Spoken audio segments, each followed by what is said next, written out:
नमस्कार दोस्तों, क्या आप भी शेयर बाजार की भीड़ में खोए हुए महसूस करते हैं? क्या आप भी उन ट्रेडर्स में से हैं जो सोचते हैं कि कौन सा स्टॉक कब रॉकेट बनने वाला है? तो आज का वीडियो सिर्फ आपके लिए है। आज हम एक ऐसी स्ट्रेटजी के बारे में बात करने वाले हैं जिसने अनगिनत ट्रेडर्स को रातों रात सफल बनाया है। जी हाँ, मैं बात कर रहा हूँ ब्रेकआउट ट्रेडिंग की। आप सोच रहे होंगे ये ब्रेकआउट ट्रेडिंग क्या है और इसे आसानी से कैसे किया जा सकता है? क्या यह वाकई उतना आसान है जितना लगता है? आज मैं आपको एक ऐसी किताब का सार बताने वाली हूँ जिसने इस जटिल विषय को बच्चों के खेल जैसा बना दिया है, और उसका नाम है ब्रेकआउट ट्रेडिंग मेड इजी। इस वीडियो को आखिर तक देखिएगा क्योंकि इसमें आपको वो सारे सीक्रेट्स मिलेंगे जिनसे आप भी अपने ट्रेडिंग करियर में एक धमाकेदार ब्रेकआउट ला सकते हैं। तो चलिए बिना किसी देरी के सीधे किताब के अंदर चलते हैं और समझते हैं कि ब्रेकआउट ट्रेडिंग मेड इजी हमें क्या सिखाती है। यह किताब मुख्य रूप से इस विचार पर केंद्रित है कि कैसे स्टॉक या किसी भी एसेट की कीमत एक निश्चित स्तर को तोड़कर नई दिशा में आगे बढ़ती है और कैसे हम इस मूवमेंट का फायदा उठा सकते हैं। अध्याय 1, ब्रेकआउट की अवधारणा को समझना। यह अध्याय किताब की नींव रखता है। यह हमें सिखाता है कि ब्रेकआउट कोई यादृच्छिक घटना नहीं है, बल्कि बाजार में बायर्स और सेलर्स के बीच शक्ति संतुलन में आए बदलाव का परिणाम है। क्या है ब्रेकआउट? किताब बताती है कि जब किसी स्टॉक या एसेट की कीमत एक निश्चित सपोर्ट या रेजिस्टेंस स्तर को तोड़कर उसके पार निकल जाती है तो उसे ब्रेकआउट कहते हैं। 1. रेजिस्टेंस। यह वह ऊपरी स्तर है जहां से कीमत अक्सर नीचे आती है क्योंकि सेलर्स हावी हो जाते हैं। जब कीमत इसे तोड़कर ऊपर जाती है तो यह एक बुलिश ब्रेकआउट होता है। 2. समर्थन। यह वह निचला स्तर है जहां से कीमत अक्सर ऊपर जाती है क्योंकि बायर्स हावी हो जाते हैं। जब कीमत इसे तोड़कर नीचे जाती है तो यह एक मंदी का ब्रेकआउट होता है। ब्रेकआउट के पीछे का मनोविज्ञान। किताब इस बात पर जोर देती है कि जब कीमत एक रेंज में फंस जाती है तो यह बायर्स और सेलर्स के बीच अनिर्णय की स्थिति को दर्शाता है। जैसे ही कीमत उस रेंज से बाहर निकलती है, यह स्पष्ट संकेत देता है कि एक पक्ष ने नियंत्रण अपने हाथ में ले लिया है, जिससे कीमत उसी दिशा में तेजी से आगे बढ़ सकती है। True breakout versus false breakout. यह एक बेहद महत्वपूर्ण बिंदु है। किताब हमें चेतावनी देती है कि हर ब्रेकआउट असली नहीं होता। कई बार कीमत ब्रेकआउट स्तर को तोड़कर कुछ समय के लिए बाहर जाती है और फिर तुरंत उसी रेंज में वापस आ जाती है। इन्हें झूठे ब्रेकआउट कहते हैं और ये नए ट्रेडर्स को सबसे ज्यादा नुकसान पहुंचाते हैं। किताब हमें कुछ संकेतों के बारे में बताती है, जैसे कम वॉल्यूम, कीमत का तुरंत पलटना, जिनसे इन झूठे ब्रेकआउट को पहचाना जा सके। अध्याय 2, प्रमुख ब्रेकआउट पैटर्न को पहचानना। यह अध्याय उन चार्ट पैटर्न्स पर केंद्रित है जो ब्रेकआउट के सबसे विश्वसनीय संकेत माने जाते हैं। किताब इन्हें ग्राफिक्स और उदाहरणों के साथ समझाती है। रेक्टेंगल्स और ट्रेडिंग रेंजेस। यह सबसे सरल पैटर्न है जहां कीमत दो समानांतर क्षैतिज रेखाओं के बीच चलती है। जब कीमत इनमें से किसी एक रेखा को ऊपर या नीचे की ओर तोड़ती है तो यह एक मजबूत ब्रेकआउट का संकेत होता है। Triangle patterns. ये कंसोलिडेशन पैटर्न होते हैं जहां कीमत की अस्थिरता धीरे धीरे कम होती जाती है और कीमत एक बिंदु पर सिकुड़ती हुई प्रतीत होती है। Descending triangle. इसमें एक क्षैतिज समर्थन रेखा और नीचे की ओर झुकी हुई प्रतिरोध रेखा होती है।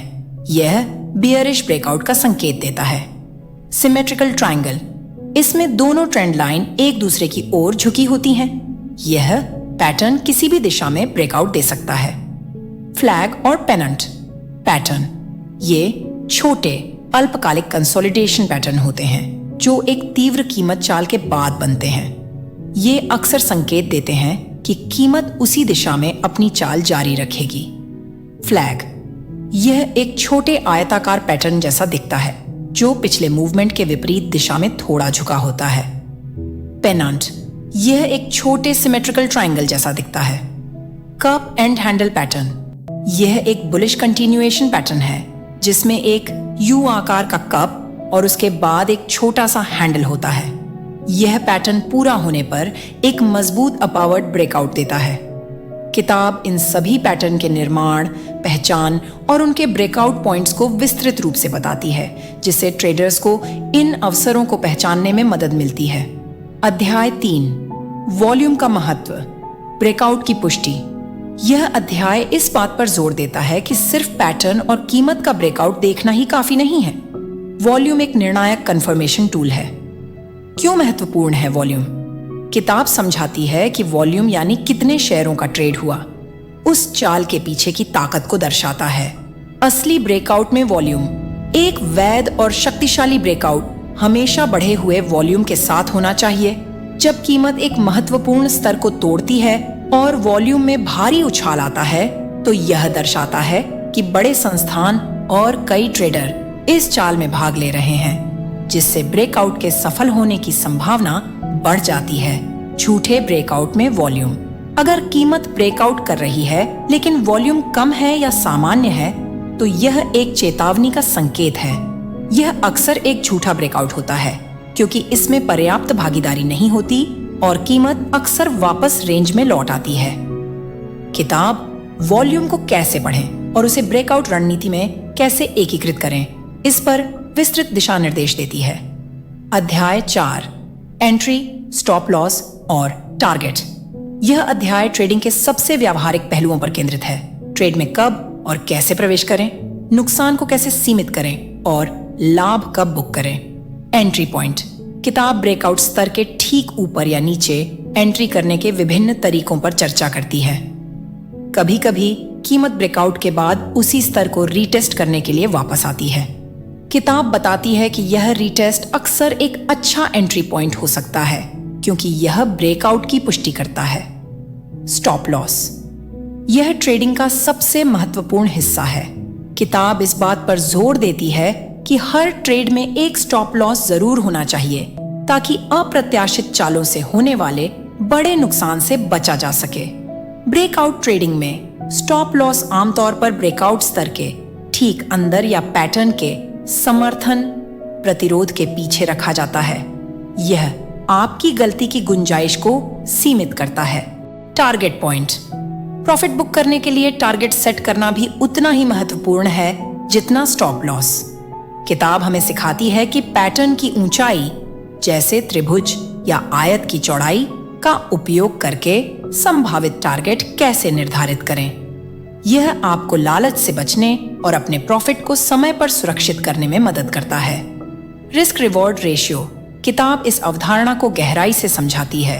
यह हमेशा सलाह देती है कि ऐसे ट्रेड्स चुनें जहां आपका संभावित लाभ आपके संभावित नुकसान से कम 2 से 3 गुना ज्यादा हो। यह लंबी अवधि में लाभदायक बने रहने के लिए महत्वपूर्ण है। अध्याय 5, जोखिम और पूंजी प्रबंधन। किसी भी सफल ट्रेडर के लिए यह अध्याय सबसे महत्वपूर्ण है। किताब इस बात पर जोर देती है कि चाहे आपकी रणनीति कितनी भी अच्छी क्यों न हो, अगर आप अपने जोखिम को प्रबंधित नहीं करते हैं, तो आप लंबे समय तक बाजार में टिक नहीं पाएंगे। प्रति ट्रेड जोखिम, किताब सलाह देती है कि अपनी कुल ट्रेडिंग कैपिटल का एक छोटा प्रतिशत, जैसे 1% या 2% ही एक ट्रेड में जोखिम में डालें। इसका मतलब है कि अगर आपका स्टॉप लॉस हिट होता है, तो भी आपकी कुल पूंजी का बहुत कम हिस्सा खोएगा।